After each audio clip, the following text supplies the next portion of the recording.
warahmatullahi wabarakatuh. Apa kabarnya teman-teman semua? Perkenalkan, saya Nur Sauda, mahasiswa PPG Prajabatan, jurusan Pendidikan Matematika tahun 2023 gelombang pertama di Universitas Negeri Swadaya Gunung Jati. Di sini saya akan menceritakan tentang perjalanan dan pengalaman literasi saya yang akan saya bahas di video kali ini.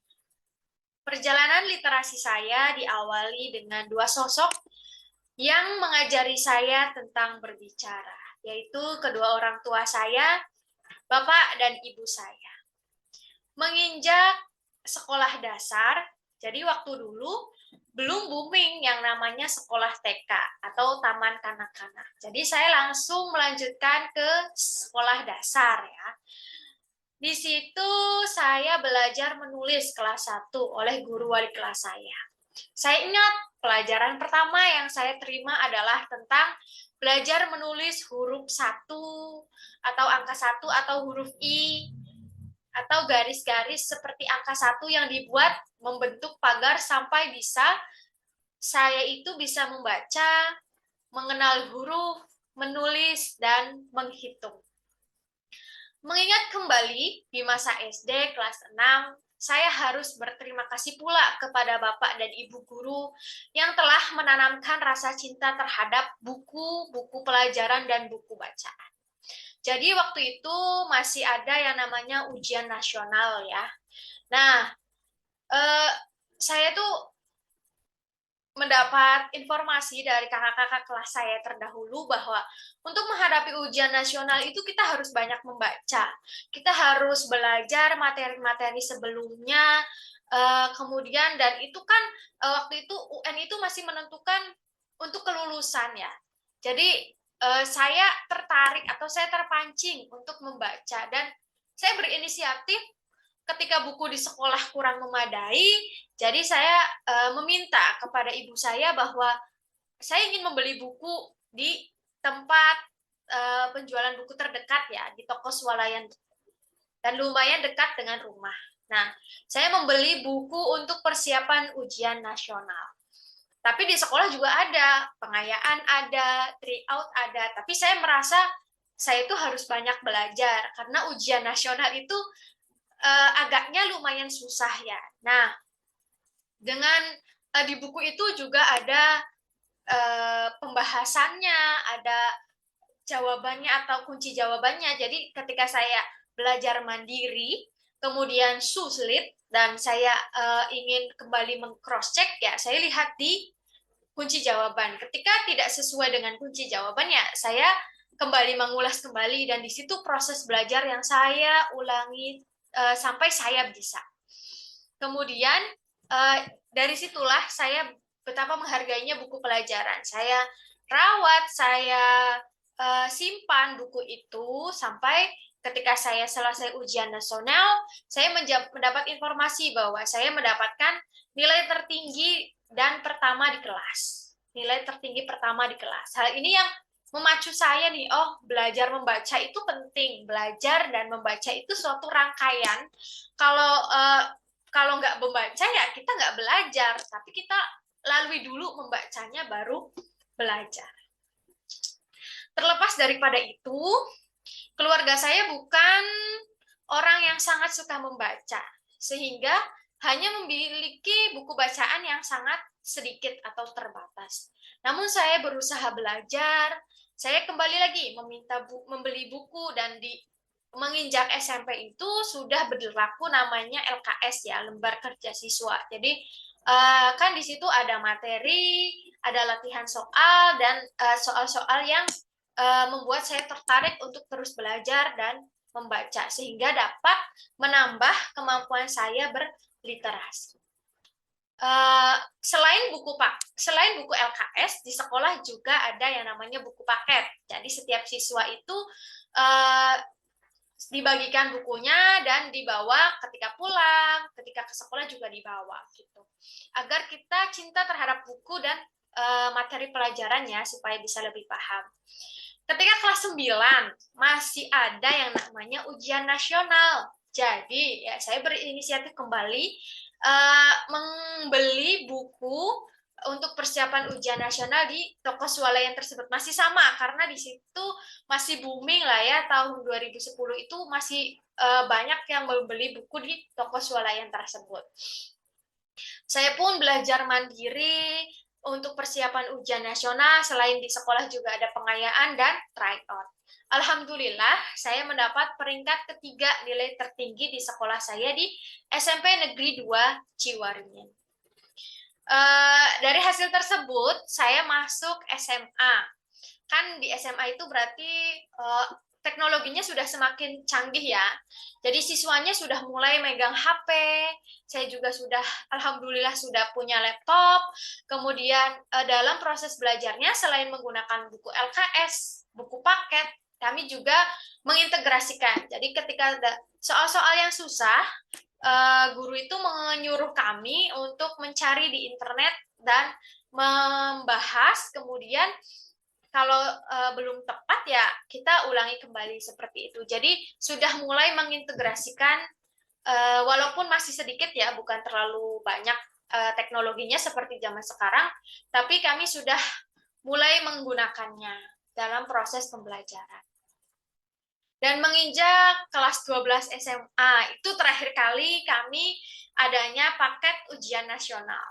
Saya juga masih berinisiatif, selain beli buku, saya juga mencari soal-soal di internet untuk membahas soal-soal matematika ya. Dan belajar secara mandiri, alhamdulillah saya lulus peringkat kedua nilai tertinggi di sekolah SMA Negeri 1 Ciwaringin. Hal tersebut selalu memicu saya untuk selalu belajar, membaca, dan selalu belajar tentunya. Dalam mengikuti seleksi ujian masuk perguruan tinggi, saya berusaha mencari latihan soal-soal untuk masuk SBMPTN, waktu itu UMPTKIN, waktu itu ya, dan menambah semangat saya untuk bisa belajar soal-soal tersebut di internet dan membeli bukunya juga. Walaupun hasilnya masih kurang maksimal, alhamdulillah saya tetap bersyukur bisa melanjutkan perkuliahan di YN Syekh Nurjati Cirebon jurusan Pendidikan Matematika. Saat perkuliahan, wah ini yang menarik nih, saya dituntut untuk meningkatkan kemampuan literasi saya menyelesaikan tugas-tugas kuliah, mulai dari membaca artikel, membaca jurnal, dan membaca buku. Semasa kuliah pun, saya suka membaca novel-novel yang bertema tentang romance ya. Contohnya kayak novel Hati Suhita, Wigati, dan penulis dari Arif Rifai itu saya sangat menyukai tulisannya. Selain membaca buku, untuk memenuhi tugas, saya juga suka menonton film yang bertema religi maupun bertema romance untuk menambah kemampuan literasi saya. Dalam kemampuan menulis, saya pun harus terus meningkatkan sebagai seorang mahasiswa. Saya menulis jurnal yang dipublish di jurnal nasional sebagai syarat untuk memenuhi tugas akhir perkuliahan.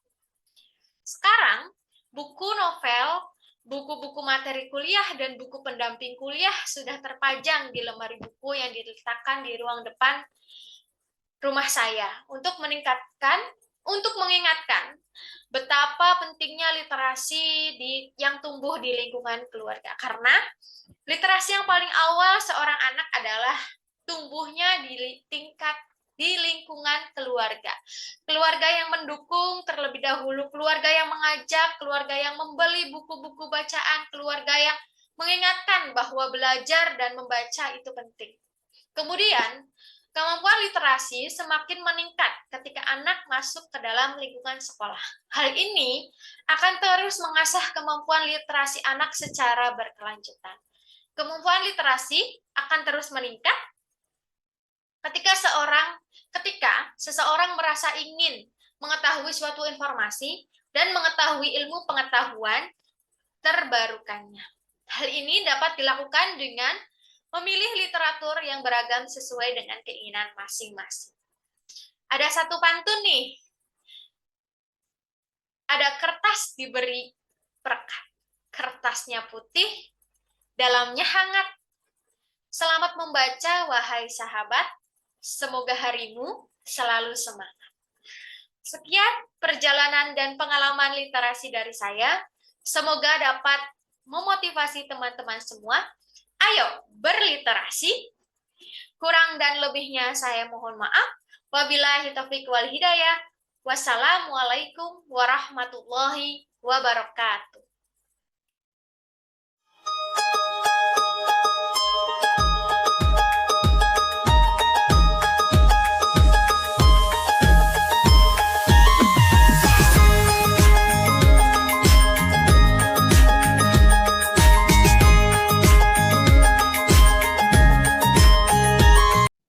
Baik, di sini saya akan melanjutkan untuk menyelesaikan tugas aksi nyata saya dengan menjawab 3 pertanyaan mengenai perjalanan dan pengalaman literasi saya. Pertanyaan yang pertama, pemahaman baru apa yang Anda dapatkan setelah mempelajari konsep refleksivitas? Pemahaman baru yang saya dapatkan setelah mempelajari konsep ini adalah setiap orang pasti memiliki pengalaman dan pelajaran literasi yang berbeda-beda, guna untuk meningkatkan kemampuan literasinya. Setelah melihat dan mendengar perjalanan dan pengalaman setiap orang tentang literasinya, kita akan menyaring bahwa, oh iya, meningkatkan literasi itu bisa dengan cara yang seperti ini, cara yang ini, atau cara yang ini. Nah, kita bisa menggunakan cara-cara yang baik untuk bisa meningkatkan kemampuan literasi kita. Kemudian pemahaman baru yang kedua yaitu tentang ORIM dan peran guru masa kini dalam mengembangkan kemampuan literasi peserta didik. ORIM selain digaungkan di sekolah juga digaungkan di rumah atau lingkungan keluarga. ORIM ini ada 4 unsur. Yang pertama, kesempatan. Jadi anak diberi kesempatan untuk memilih bacaan literatur yang sesuai dengan keinginannya. Yang kedua, ada pengakuan. Di sini ada feedback antara orang tua dan guru setelah anak membaca atau berliterasi sesuai dengan keinginannya. Kemudian yang ketiga adalah interaksi. Interaksi antara anak dengan guru atau anak dengan orang tua mengenai bagaimana cara meningkatkan kemampuan literasi atau ada hambatan-hambatan ketika melakukan kegiatan berliterasi. Dan yang terakhir adalah keteladanan. Keteladanan di sini, guru beserta orang tua mencontohkan hal-hal yang baik untuk anak bisa meningkatkan kemampuan literasinya. Oke, untuk pertanyaan kedua, setelah membuat naratif literasi, apakah Anda benar-benar yakin bahwa literasi sangat berpengaruh dan bermanfaat dalam kehidupan Anda? Setelah membuat naratif literasi atau literasi naratif yang sudah saya buat dan saya ceritakan, saya yakin dan sungguh-sungguh bahwa literasi dapat berpengaruh dan bermanfaat dalam kehidupan saya. Literasi dapat meningkatkan kemampuan berpikir kritis saya mengenai sebuah bacaan, menambah pengetahuan saya dan wawasan saya, dan dapat menentukan sebuah keputusan yang akan saya ambil setelah membaca dan memahami informasi tersebut. Hal itu yang sangat bermanfaat bagi kehidupan saya yang sekarang dan yang akan datang. Kemudian yang ketiga, sebagai calon guru, hal apa yang paling ingin Anda lakukan untuk berkontribusi dalam membudayakan literasi di lingkungan Anda? Sebagai calon guru, hal yang paling ingin saya lakukan adalah menggaungkan betapa pentingnya memahami sebuah informasi secara mendalam selain dengan membacanya. Jadi, kita nggak asal baca, tapi kita pikirkan dulu bahwa informasi yang kita dapatkan itu apakah sudah benar atau kurang tepat. Kemudian menyaring informasi agar informasi yang kita dapatkan itu adalah informasi yang baik. Literasi awal peserta didik tumbuh pada lingkungan keluarganya. Seyogyanya, keluarga harus mendukung adanya literasi di lingkungan keluarga, seperti menambah buku-buku bacaan, menemani anak ketika sedang berliterasi, dan memberikan feedback bahwa oh anak ini kemampuan literasinya sudah meningkat. Gitu. Oleh karena itu, mensosialisasikan pentingnya membaca dan menyediakan buku bacaan untuk anak, agar anak memiliki pengetahuan yang sesuai dengan usianya dan taraf berpikirnya. Kemudian pada lingkungan sekolah, yang akan saya lakukan adalah menggaungkan betapa pentingnya literasi dan numerasi di sekolah. Karena di sekolah pinggiran, kalau di kota kan sekolahnya sudah menggaungkan dengan betul bagaimana itu literasi. Kalau di pinggiran kota atau di perkampungan itu masih menuju ke arah situ. Jadi perlu untuk mensosialisasikan dan menggaungkan betapa pentingnya literasi dengan membuat program-program yang sesuai dengan taraf berpikir anak dan sesuai dengan perkembangan teknologi agar kemampuan berliterasinya semakin meningkat. Bisa juga dengan membuat jurnal membaca, memonitor jurnal membaca, dan mengevaluasi jurnal membaca peserta didik. Hal ini, guru akan mengetahui bahwa kemampuan membaca peserta didik itu akan semakin bertambah ketika kita mengevaluasi jurnal membaca siswa. Selain itu juga boleh dengan memberikan apresiasi kepada siswa yang rajin mengisi jurnal membacanya dan kemampuan literasinya pun akan meningkat. Oke, sekian dari saya untuk perjalanan dan pengalaman literasi saya. Kurang lebihnya saya mohon maaf. Wabillahi taufiq wal hidayah. Wassalamualaikum warahmatullahi wabarakatuh.